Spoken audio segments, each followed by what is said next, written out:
Robo, tak dnes 6-bodový zápas, nakoniec asi po tom priebehu pre vás cenná remíza. Tak cenná remíza.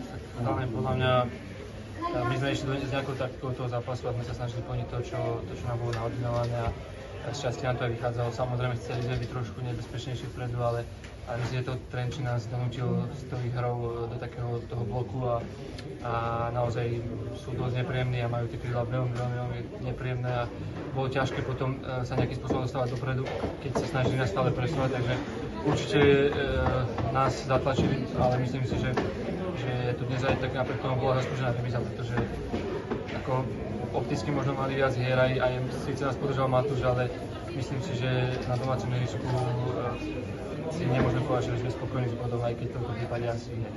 Poprosím domáceho trénera o videnie zápasu. Takisto ďakujem trénerovi. V dnešnom zápase sme možno chceli niečo zmeniť a nám to v prvom počase až tak nevychádzalo. Super svojou kvalitou, silou na lopte nás viacej zatlačil do defenzívy, ako sme predpokladali. A chceli sme byť určite viacej nebezpeční smerom dopredu, kde nám to hlavne prvý počas tak nevychádzalo. Bolo tam veľa strát vôd pri prechode dopredu a tým pádom sme boli málo silní na lopte a museli sme viac brániť. Ten druhý počas sme zmenili určité veci. Chceli by sme byť viac nebezpeční smerom dopredu, podarilo sa nám dať gól.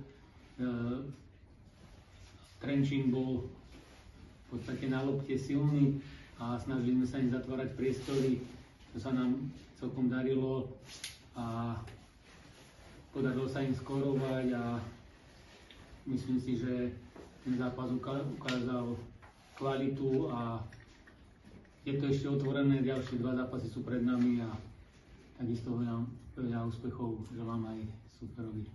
Ďakujem. Poprosím